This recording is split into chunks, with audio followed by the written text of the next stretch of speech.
Hey les amis, aujourd'hui vidéo spéciale et comme tu l'as vu sur la miniature, on va parler de catch et plus précisément de la WWE.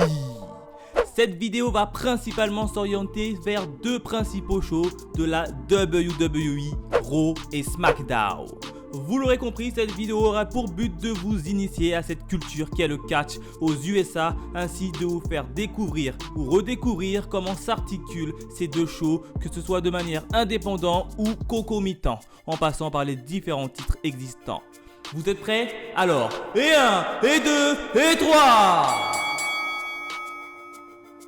Les shows. La WWE, ou de son nom complet, la World Wrestling Entertainment, ou encore en version originale, la WWE. Actuellement où j'écris cette vidéo, nous sommes le 14 août 2019. La WWE dispose de 4 shows retranscrits à la télévision dont voici la liste. La NXT UK. Cette nouvelle division met en avant des catcheurs et catcheuses venant du Royaume-Uni et qui évoluent sur des scènes indépendantes. La NXT est une émission et une académie de catch permettant à de nouveaux catcheurs entre guillemets novices de parfaire leur formation. SmackDown. Diffusé tous les mardis aux USA, c'est l'un des principaux shows où l'on retrouve la crème des catcheurs. Raw. Diffusé tous les lundis aux USA, qui est également l'un des shows principaux de la WWE. C'est d'ailleurs ces deux derniers qui vont nous intéresser. Les superstars de la WWE.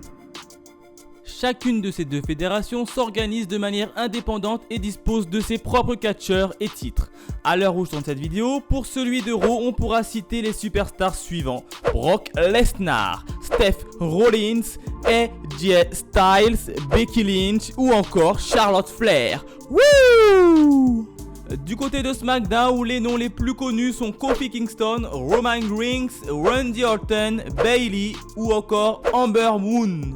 Il est bien sûr très fréquent de voir débarquer des superstars de Raw à SmackDown et inversement. Cela a d'ailleurs été officialisé grâce à la Wild Card Rules, que vous pouvez traduire par une invitation privilégiée. Un règlement qui permet à 8 superstars, c'est-à-dire 4 de Raw et 4 de SmackDown, de se présenter pour un soir ou plusieurs autres dans une autre division de la WWE.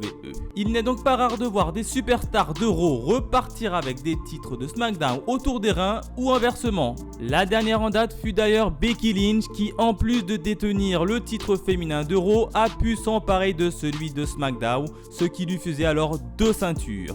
D'ailleurs, en parlant de ceintures, nous allons voir ensemble les différents titres existants dans chacune des fédérations. Les titres de la WWE.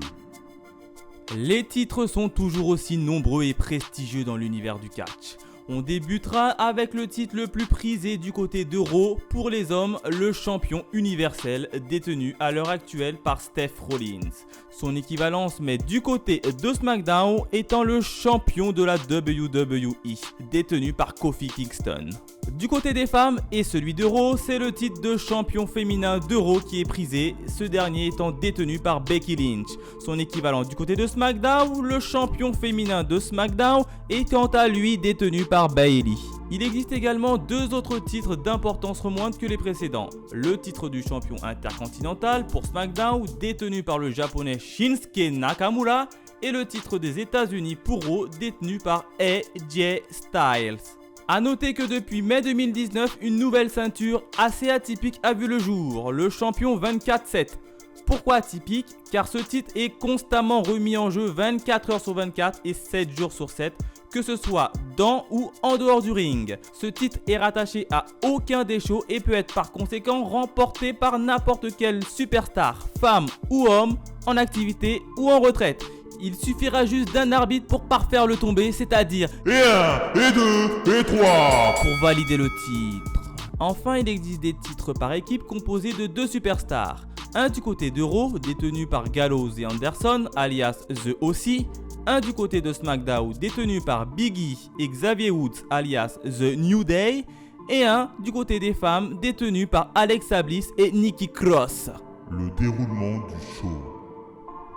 De manière générale, que ce soit à Raw ou à SmackDown, les choses suivent toujours la même trame. Début de l'émission, durant laquelle les superstars se battent en général sur le ring et de manière officielle. Néanmoins, des rivalités entre les catcheurs peuvent subvenir à tel point qu'il est pas rare de les voir se battre en dehors du ring, soit dans le public ou bien même dans les vestiaires à coups de chaises, de tables et bien autre chose. A noter, la quasi-totalité des catcheurs disposent d'une ou de plusieurs prises de finition, c'est-à-dire celle qui mettra KO son adversaire. On peut citer le RKO de Randy Orton, le Tombstone Pider Drive de l'Undertaker ou encore le Dive and Splash d'Alexa Bliss. En plus de toutes ces prises, chaque superstar dispose en général d'une musique d'entrée propre à sa personnalité. Les shows se concluent par le main event, c'est-à-dire l'événement principal du show. La plupart du temps, il s'agit d'un match épique, mais on pourra y retrouver des déclarations ou encore des signatures de contrats. Bref, autant de particularités qui en font l'un des divertissements les plus suivis aux USA, mais également à l'étranger. 1, 2 et 3.